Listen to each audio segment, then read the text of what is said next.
Okay. Video? You bet.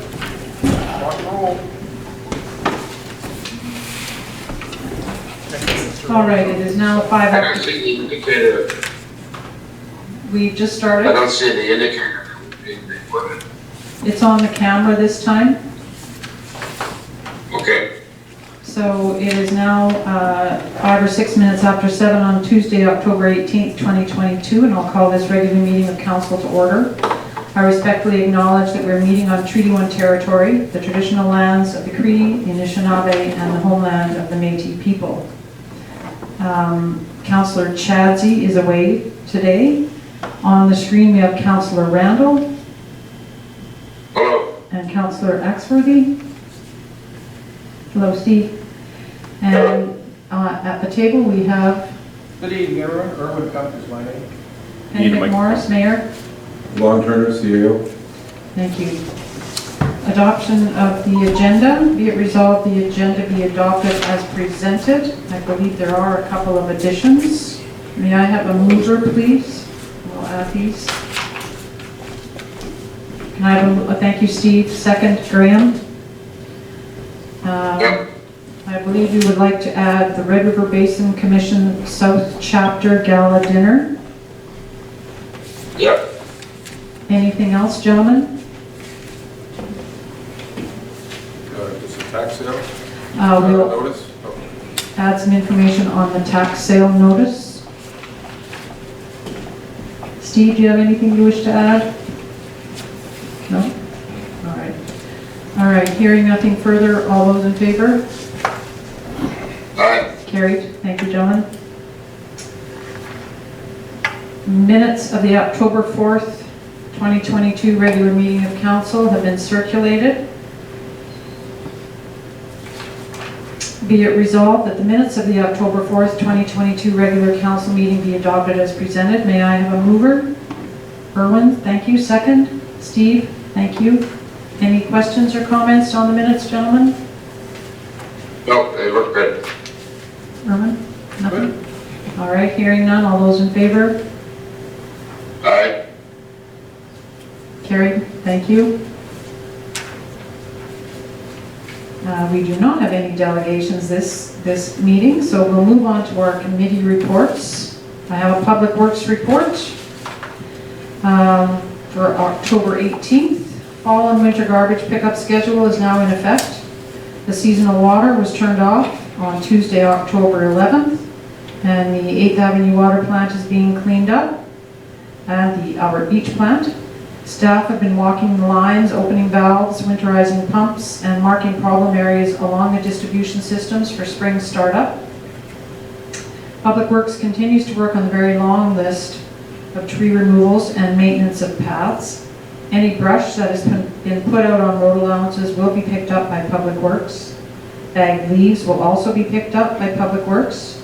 Grading of roads is ongoing. Preventative maintenance is ongoing, as always, on all municipal equipment. Civic signs have arrived and will be installed very soon. Water samples continue to be taken from the well at the fire hall and the Albert Beach pump house and are taken into Winnipeg regularly for mandatory testing.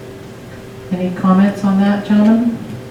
Just one comment, that the Albert Beach Pump House will remain open and will be a source of potable water for the winter. The outdoor tap. The outdoor tap, yes. All right, thank you. Sorry, Graham, did you have a comment? And Steve? Graham? Yep. Okay, Steve?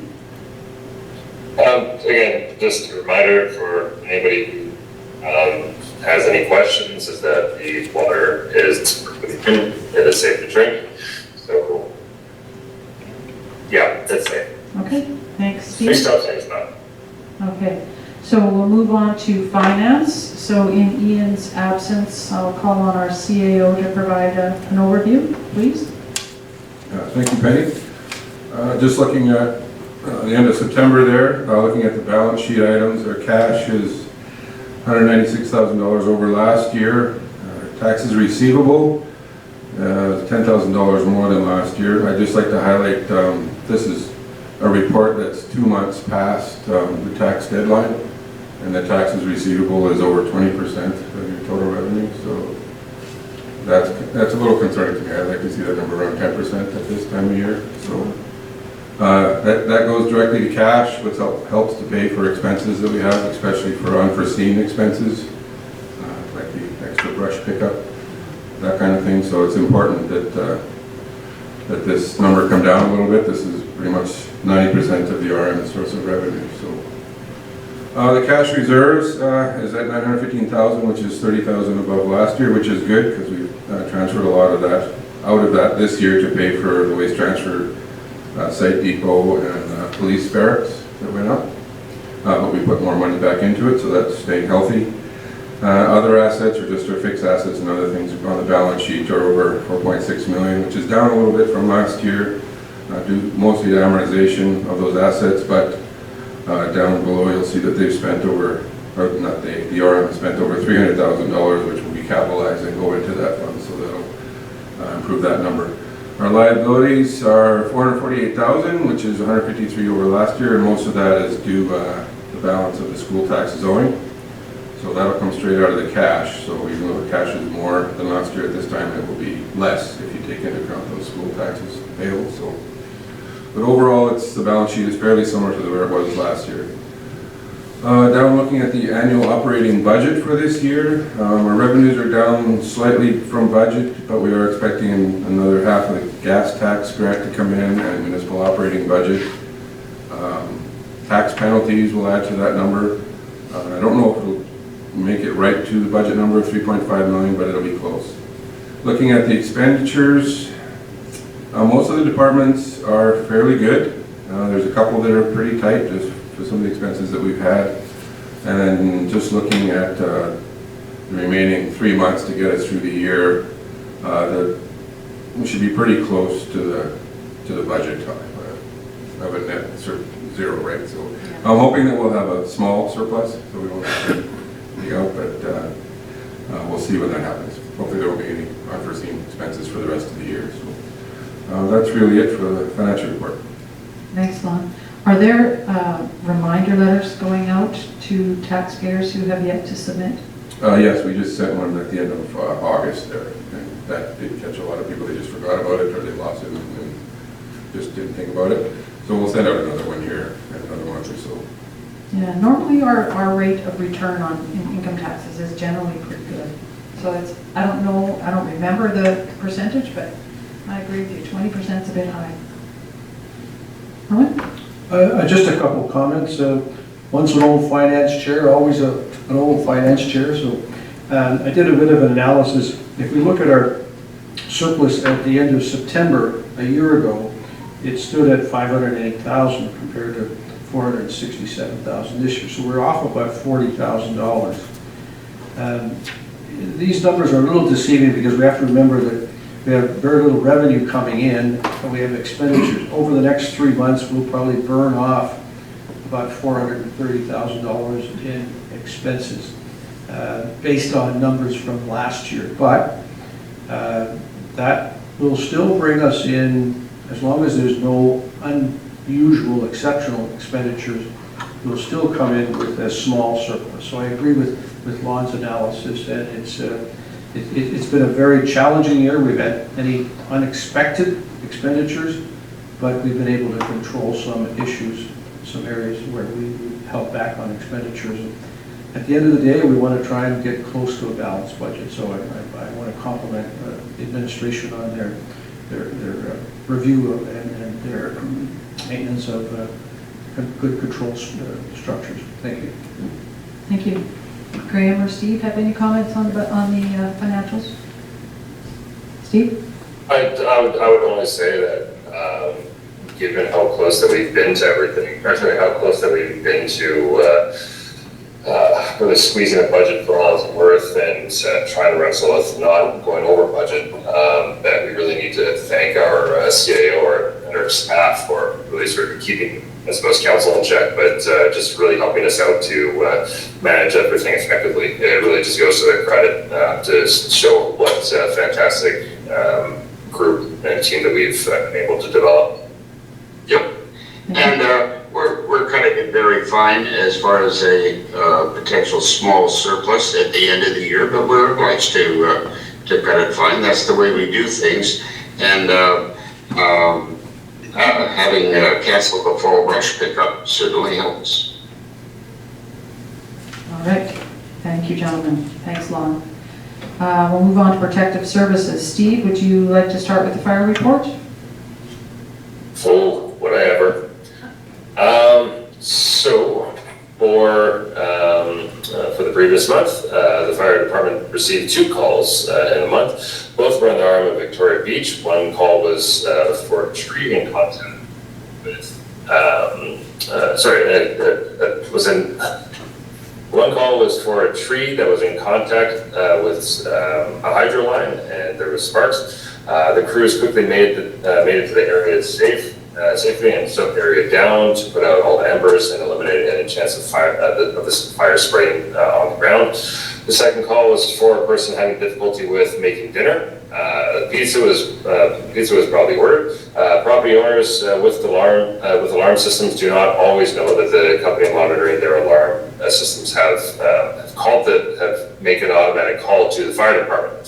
The fire department has started back into the regular training meetings.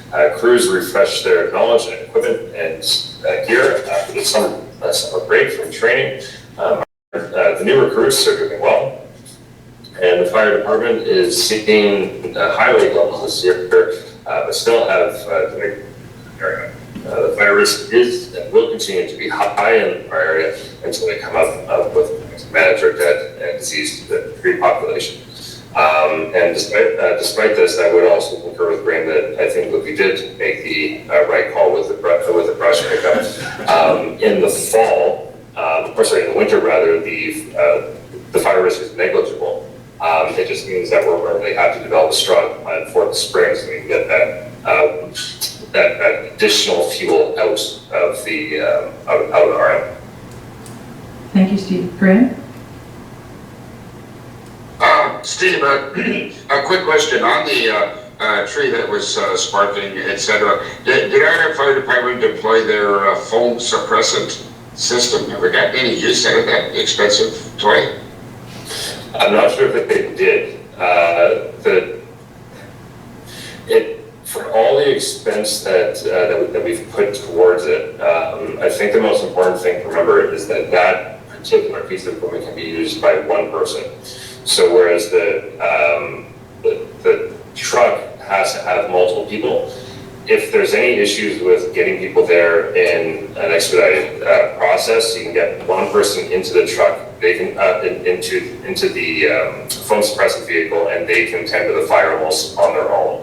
So especially when we have something like this, or any risk of the fire spreading upwards and crowning, one person can take care of that situation quickly. So regardless as to whether it was used or not, and yes, was it a big expense, we're probably far more protected having it now than we ever were before. Understood. Thank you, Steve. Just to provide some clarity on the CAV system, it was initially developed as a fire suppression system for aircraft fires, where it was essential that you got out to the aircraft as quickly as possible, and it's a very important part of our fire protection. It's not a toy. All right, thank you very much. We'll move on then to police. Erwin? A couple of things. First of all, on October the 11th, there was a special training program provided by the police commissioner for Manitoba, and Andrew Miner came out to the beaches and provided a very informative session. I found it particularly of value because I'm a rookie on the board. With respect to incidents that have occurred in the past, in the month of September, there were 151 incidents. That's up significantly from a year ago. Now, there may be some variation in the reporting process, and when our Chief Constable gets back, I'd like to get some clarity from him as to, comparing current reporting from a year ago. But some of the highlights, there were 3 issues involving an alarm. Last year, we were called upon by the RCMP to not assist at all, but in the month of September, we were called upon to assist them for 5 incidences. There were 11 parking tickets compared to 12 last year. There were 24 laser enforcement issues. That's your radar speeds compared to 17 last year. They did a special project on the September long weekend. They did a sobriety project where 17 sobriety tests were performed over the September long weekend. So the message is clear, don't drink and drive. I think at this time it's important for all of our property owners to be conscious of the fact that fall is a time when unfortunately there are more break-ins. Do whatever you can to secure your premises. We would encourage you to engage either an alarm system or some sort of surveillance system for your property, remembering that the best deterrent against property crimes, is to have a presence. So if the burglar knows that somebody's going to be checking the property, they're less likely. I had a career in risk management, and our simple solution was make sure the person down the street got broken into instead of your place. Push the problem away, push it out of the municipality, be diligent, protect your property as best you can. Thank you. Thanks, Erwin. Any comments on the police report? No, well done. All right.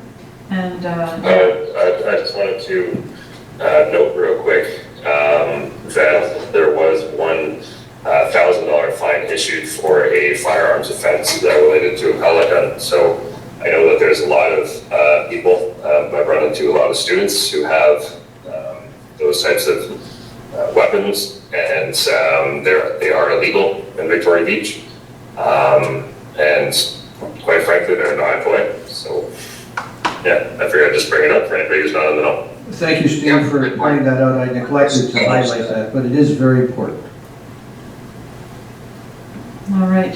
And I'd like to thank the police board, thank Mike Bartmanovich for including Lon and I in the police board refresher. It was great. Thanks very much.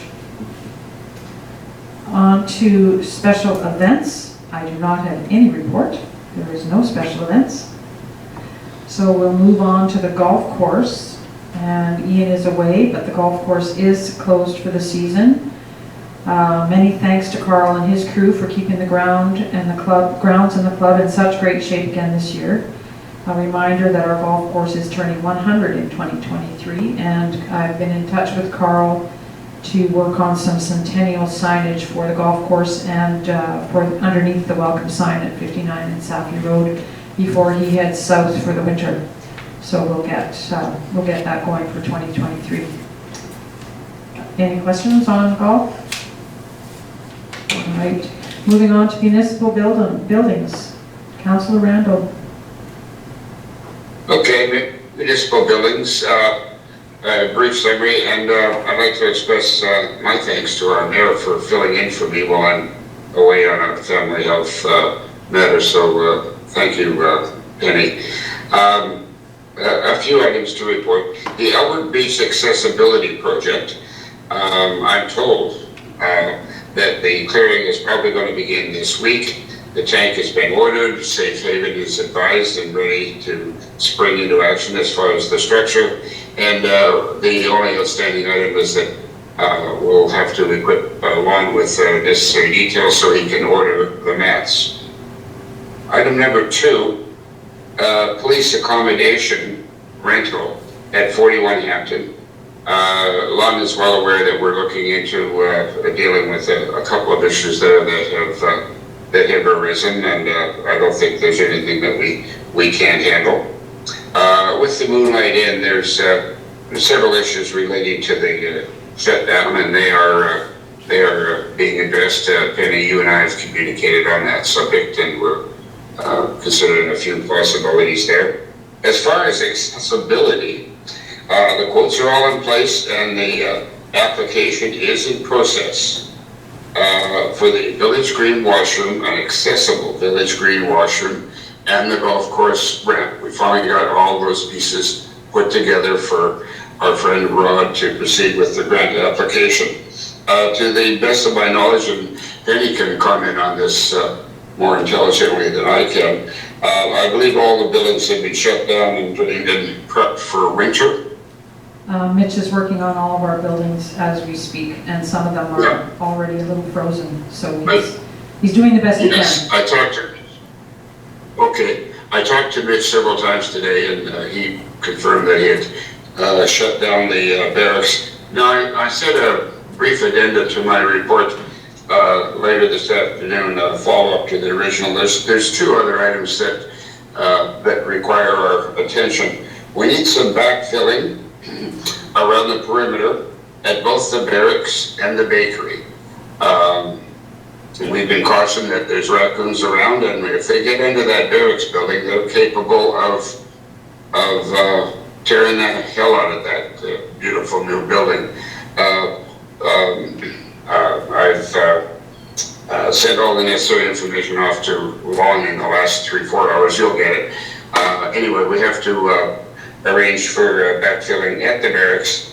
And also at the bakery, there was a similar request for there a few months ago that might have fallen off the list. So this will serve to remind us that we still have a bit of work to do that way.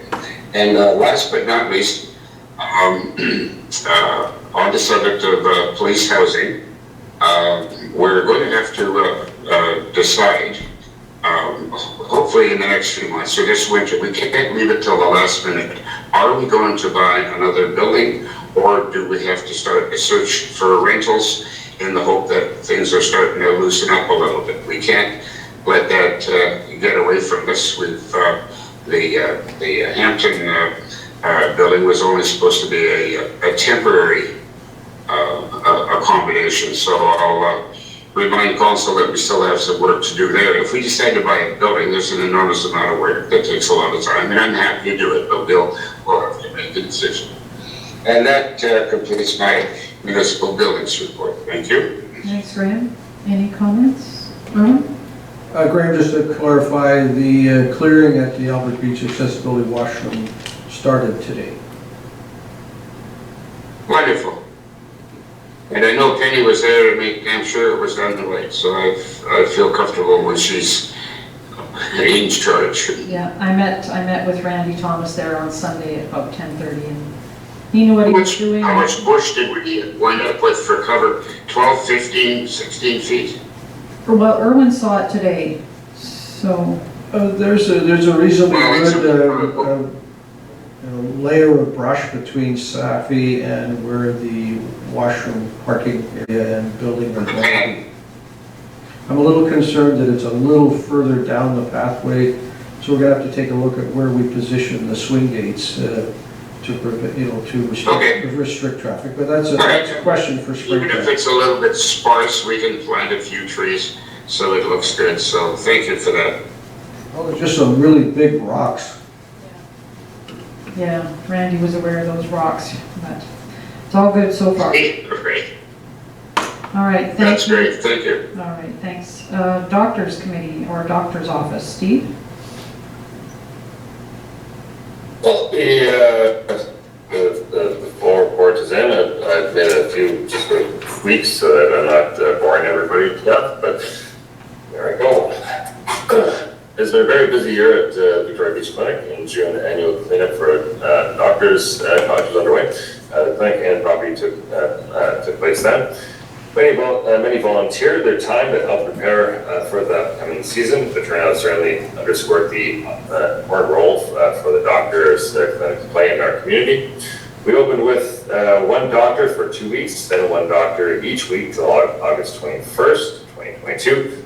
361 patients were seen, 23 telephone consults, and 1 virtual consult. An exit interview was held with each doctor. A number of items were discussed. The requirement for e-transfers to funds, the replacement of the futon covers, the requirement for a very deep cleaning of the cottage, the removal of the old biffy, which has become somewhat dangerous now, the printing of patient cards for 2023, blood pressure cuffs, the replacement of vacuum, which needs replacement, different mop pads so that we can have some better cleaning, small air, and finally small air purifiers for the clinic. batteries for the AED. The doctor's cottage required replacement, and due to long supply chain wait times, they took several months to arrive. The new battery was received and installed late in summer. The AED from the doctor's clinic has been loaned to the RMVB lease as they wait for the newly purchased Zoll AED to arrive. Mike Mason has coordinated this with Chief Paul. Repairs need to be undertaken to fix the room Alistair. Now that the patient cards have been corrected, we'll work more. This will keep the price a bit more reasonable than otherwise would have been. Dr. Papetti has offered to locate free a replacement blood pressure cuff. Since COVID continues to be with us and the doctors see many ill patients, the committee discussed the use of air purifiers to improve air quality. Discussions are also underway with a group of 4 to have the best spot on the lot renewed. This has proven to be very helpful with expenses. Okay, thank you. For some reason, Steve, you cut in and out quite a bit, but well, I'm not sure how we can fix that. Go ahead, Graham. Well, thank you about technology. I got most of it. Steve, we have the committee's report, so you and I are going to have to remember to pick out those budgetary items that are scattered throughout and bring them forth to the budget discussions, and then those that pertain to the building and the equipment within the building, I'll have to undertake to make sure that it gets done. Absolutely, and I'll forward this to you right away. Thank you so much. Any other comments? Thank you, Steve. We will move on to communications. Steve, do you have anything? It's been pretty relatively quiet. Yeah, not particularly. I suppose the biggest thing is just reminding everybody that when you sign up for Connect, please use the Victoria Beach address, not the one in Timbuktu. And other than that, I think it's all pretty good. All right, thank you. No report for the Summer Information Office. It has been closed since the September long weekend. Building Inspector, back to you, Graham.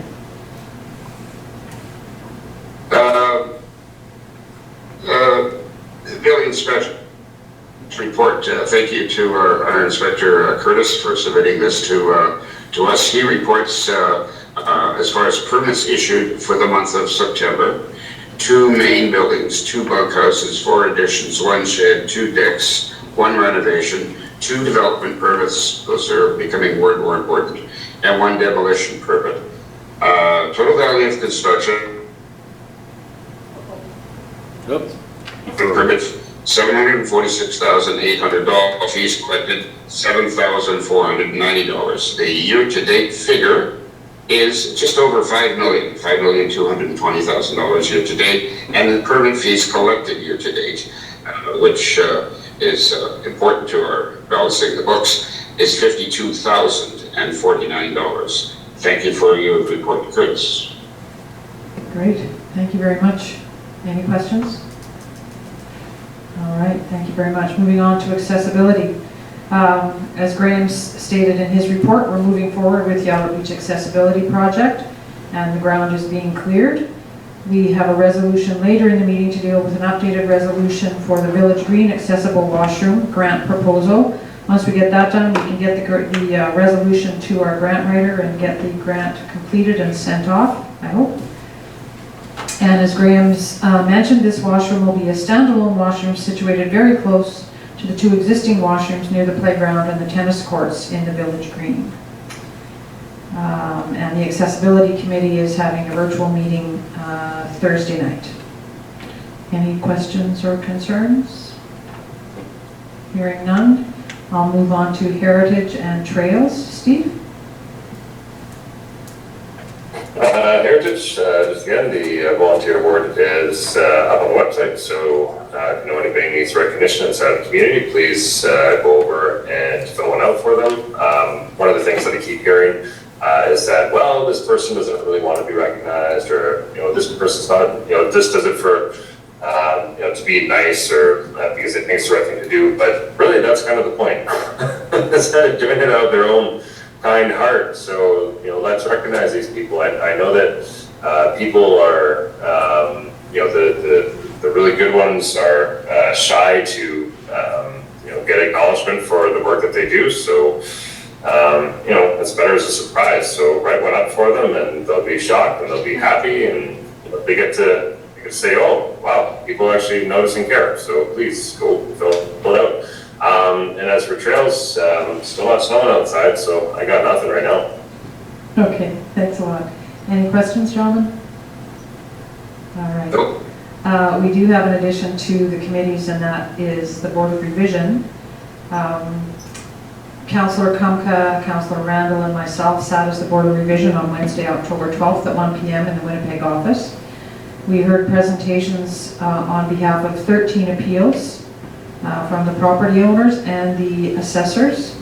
And following that, we made decisions based on the information provided to us by both the assessors and the property owners. So if anyone wants copies of the minutes, you can contact the RM office for the Board of Revision minutes. It was a lengthy afternoon, and it was a first time around for Councillors Kumka and Randall. And it had been a while for me. It's been over 5 years since we had Board of Revision. So it was a good afternoon, and I really appreciate the assessors. They were incredibly prepared, as were the residents. So thank you, everyone. Any questions on that?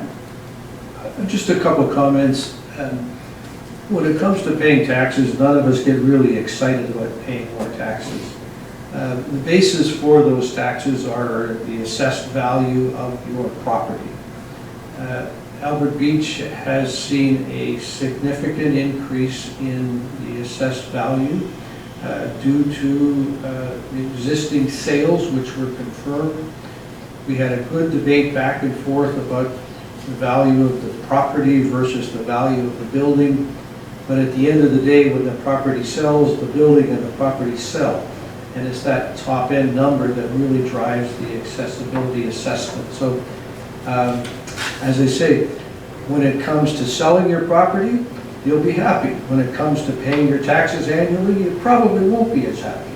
But, I think it speaks well on the desirability of properties within our municipality, and that's a positive reflection on what's happening. So, tough decisions. I can assure you that, Councillor Randall, myself, and our mayor struggled over the values, but at the end of the day, it's hard to argue with what people are prepared to pay for properties. That's a matter of record.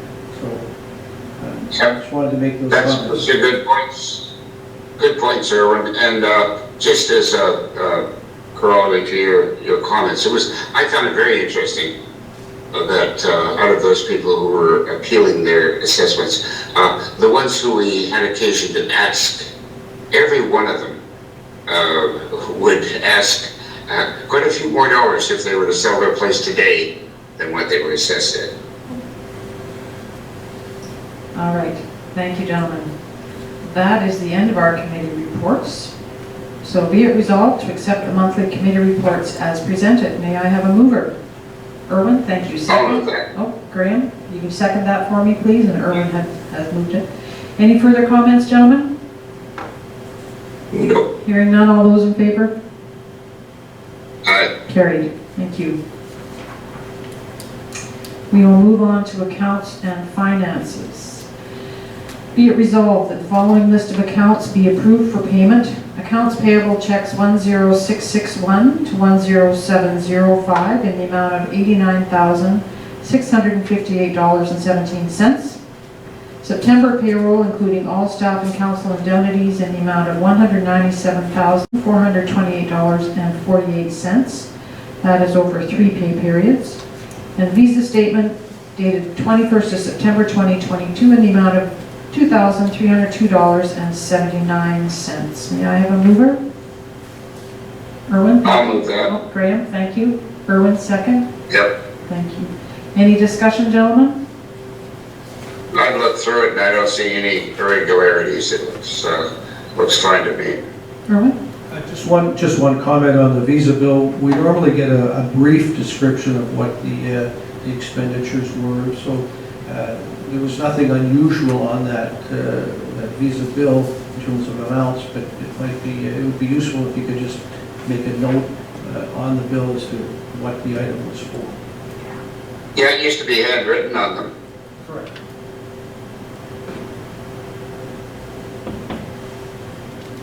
Okay. All right? Okay, thank you. Anything further, gentlemen? Well, All those in favor? Aye. Carried, thank you. just a resolution, but- Get your-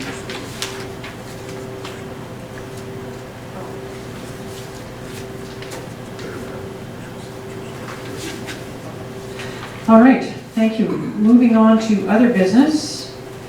The Enabling Accessibility Fund, the amended resolution. So we are amending prior resolution 2022-213, moved by Councillor Randall, seconded by Councillor Axworthy. So I'll need you both to move and second again, please.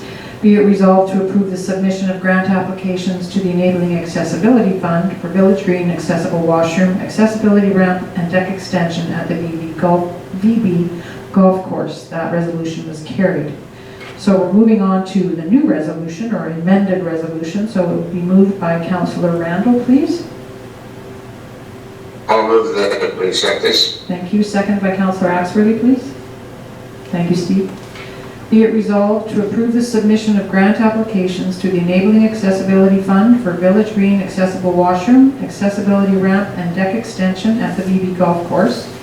And further be it resolved to approve RMVB expenditures of a minimum of 20% of total project expenses and any minor project cost overruns of projects once the applications are approved by Enabling Accessibility Fund.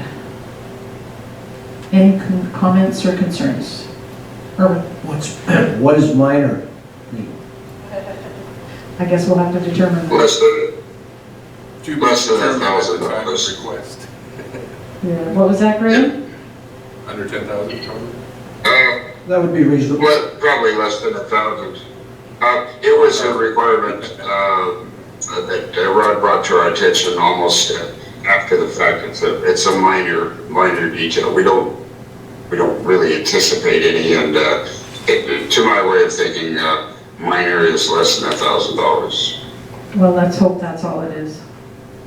Council would Yeah, well- normally have to be approached for any increase over the 20%, would they not? Yes. But at the time of construction, you'll get the bids again on it. You'll be able to evaluate the cost. Yeah, correct. Yeah. I'm okay with that. Steve, any comments or Yeah, concerns? well, this finally gives Rod the go-ahead to do his thing when we cleared up that one small semantic inequity. Correct. Steve, any comments? Okay. All right, hearing nothing further, all those in favor? Carried. Thank you, gentlemen. Moving on to the CSO committee. We need to establish, per our CSO agreement with Justice, a CSO committee and appoint a council representative. So whereas it is a requirement under Part G, Section 6 of the Community Safety Officer self-funded agreement with the Government of Manitoba, the RMVB, and the RMVB Police Service to establish a CSO review committee as follows. 3 appointees, 1 from the Government of Manitoba, 1 from the RM, and 1 from the RMVB Police Service. Therefore, be it resolved to agree to establish a CSO review committee, and further be it resolved to appoint blank as the RMVB representative.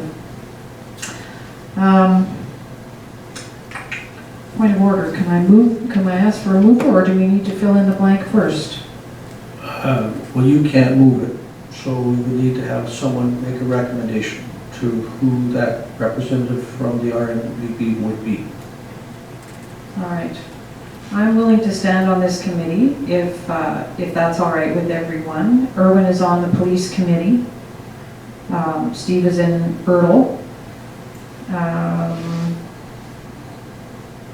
Does it have to be separate from the police committee, like the same person who's sitting on the police committee? Okay. I think it makes sense to Yeah, have it Otherwise, I would separate. say that Erwin would be the logical choice. Yeah, it is separate, otherwise, it's supposed to be separate, otherwise Erwin would have been the logical choice. I would have been willing to volunteer, but I very much support Penny's idea. I like the idea of her serving as our council representative on the CSO committee. Well, another thing to consider, from my reading of the document, it does not have to be a council member. So we could appoint, for instance, our CAO, if that was of interest to Lon or council. I could support that position. The CSOs essentially report to the CSO. They do not report to the police board. They are a separate entity. So I think especially in this early stage of their development, having a connection between our CAO and the CSOs would be good. Lon, do you have a comment, concern? It just feels weird. There's a governance structure of elected officials. I'd be fine sitting on any board that you wish me to as a person that's there taking notes, or I can't remember what the term is called. I have to look at it. You know what I mean? Okay. I'd be fine doing it. I think it's okay, but I just would. It is difficult, I guess, if they technically report to you. Yes, as a manager, and then I'm. And then you're sitting on the governance, okay. So we're back to me. So is there,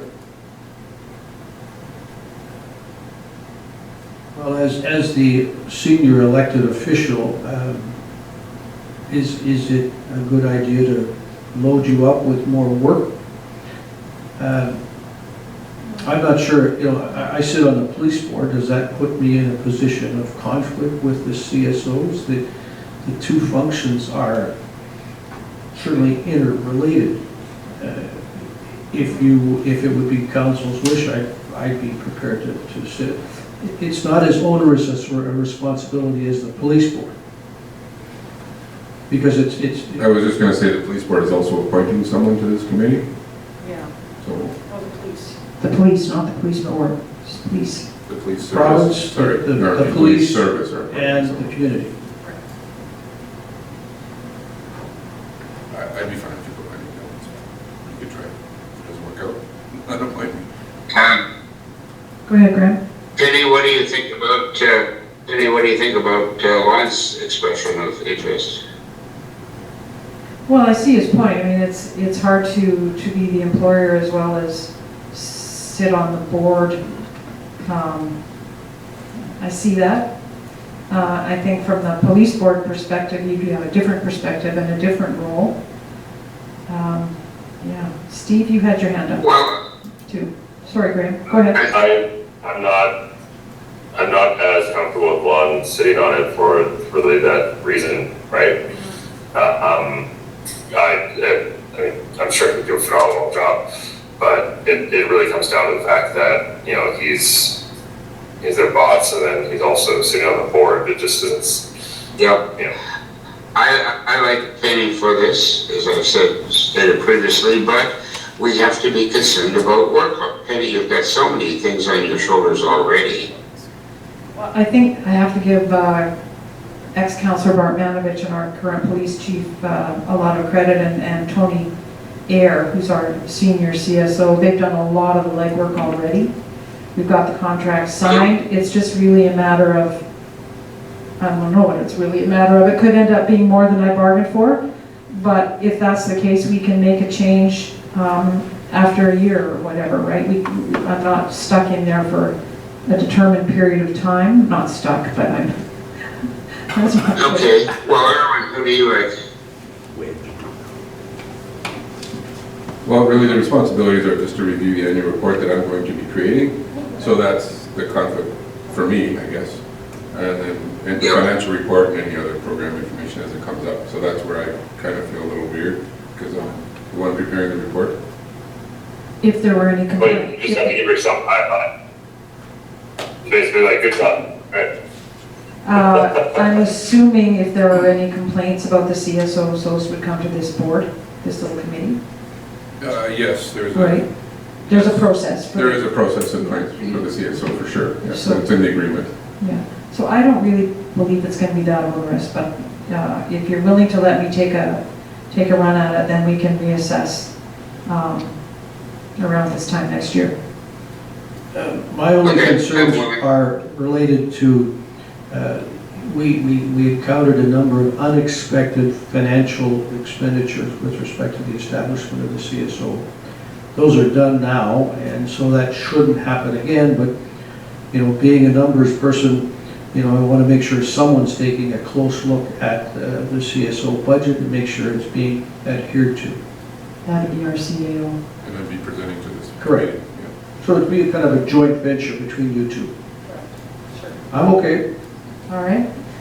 Okay, so it looks like we will fill in the blank, further be it resolved to appoint Penny McMorris as the RMVB representative.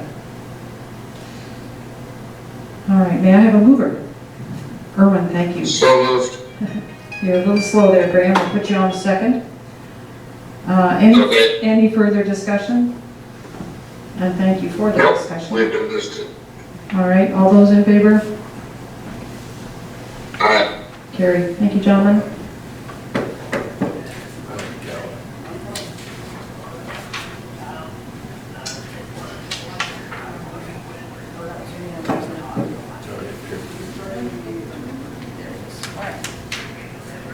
Sorry, up next is the Red River Basin Commission South Chapter Gala.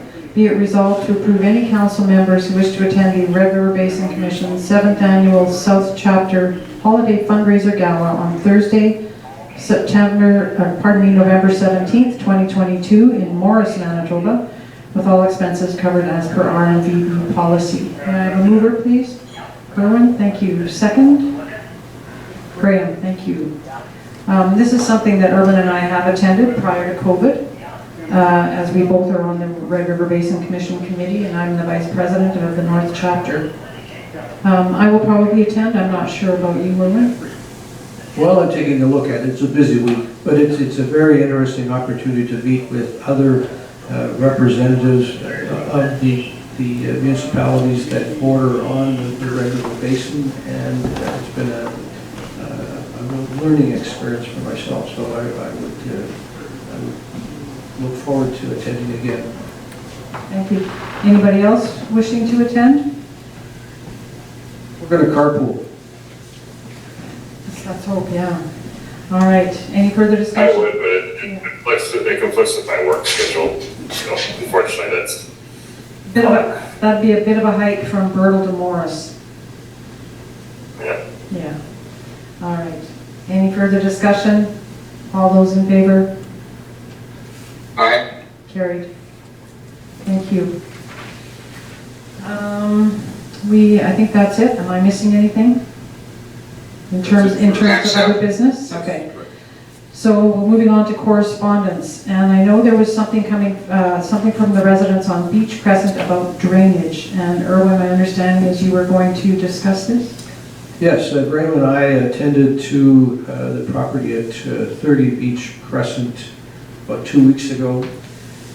This is a challenging situation. As I understand it, that particular area was developed quite some time ago, and many of the lots stood vacant, and now they're being developed. They've been purchased, and people are building very nice cottages or homes on them. The challenge at the time was that property did not have a proper drainage license put in place. Any new developments that happen within the municipality require a provincial drainage license. Then the building code changed, and we required that you could not build a pad and post structure on the property.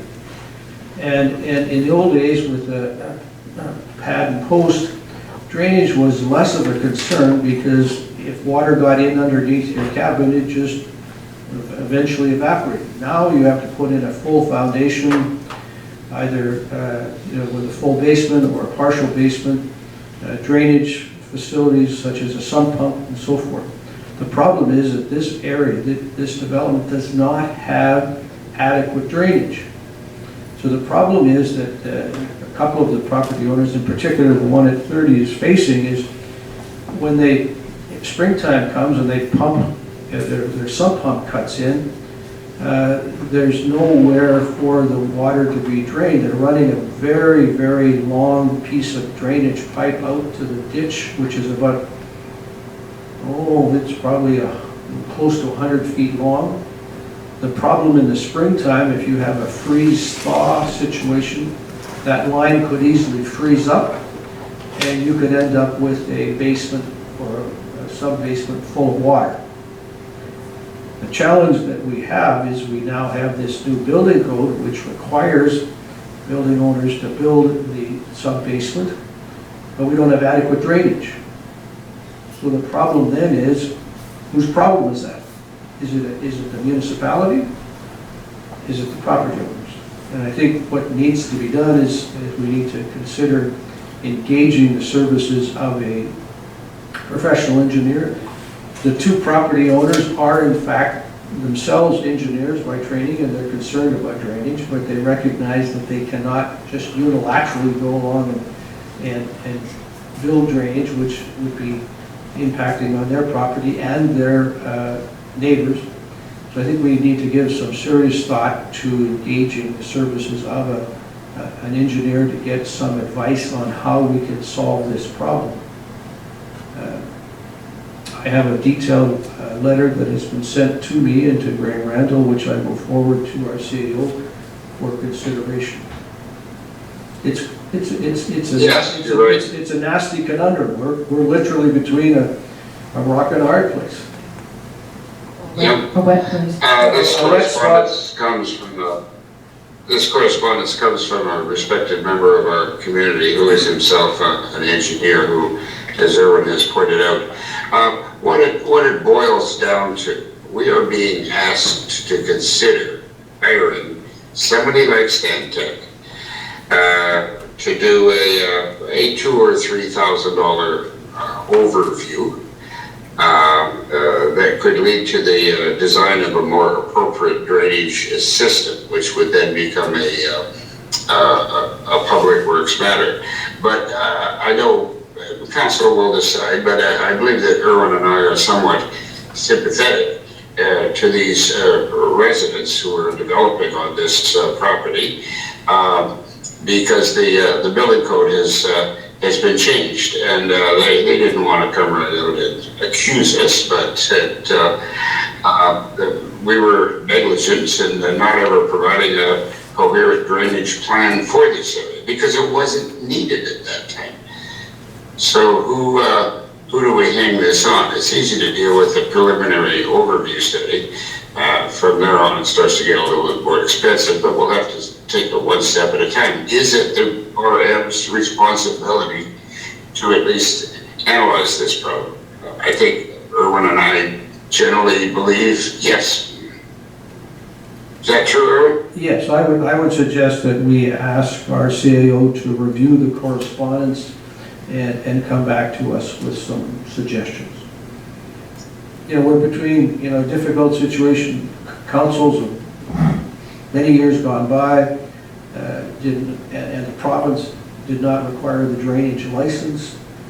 We then imposed the new building code, but we didn't deal with the drainage, so we got a problem that needs to be resolved in a fair and reasonable way.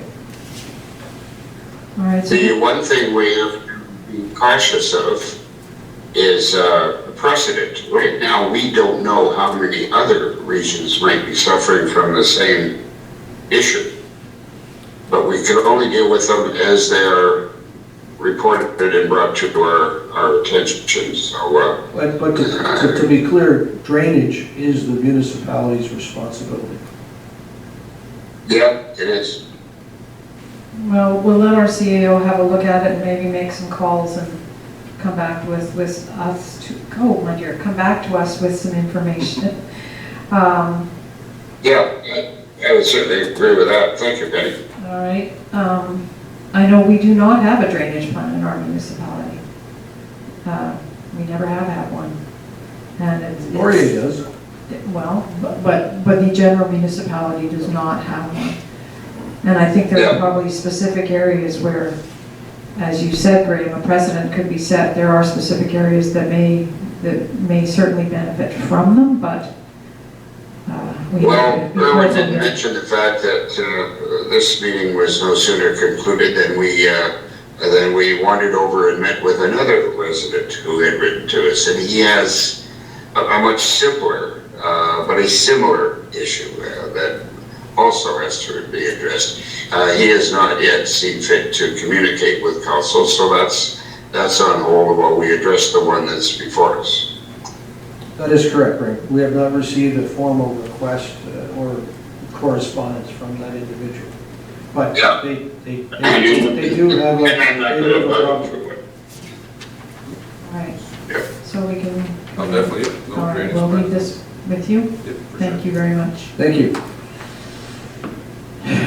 I don't have anything else. Gentlemen, Steve, Graham, Erwin? Yeah, I'm happy. Just a tax sale, it's from me. Oh, pardon me. There is a tax sale coming up on November 9th. Just let me find my information. So it's a notice of public auction, sale of lands for arrears of taxes in the municipality. There are 3 properties on the tax roll list, and the auction will commence on the 9th day of November 2022 at 1 p.m. at the RM office.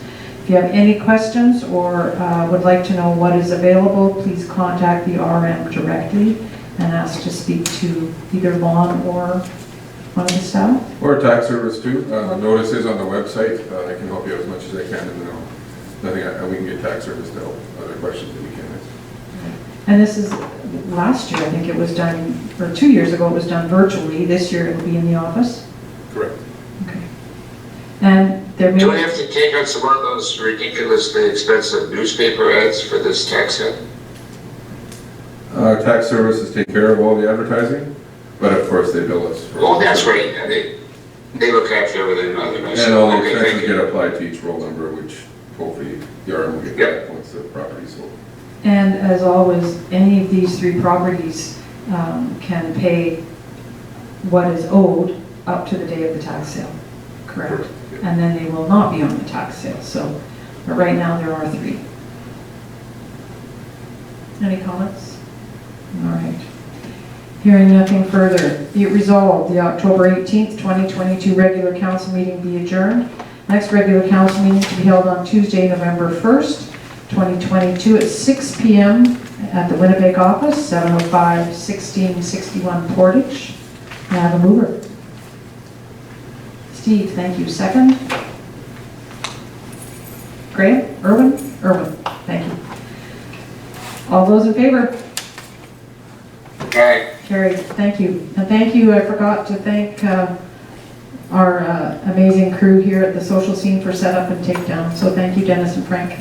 And thank you for coming, ladies and gentlemen.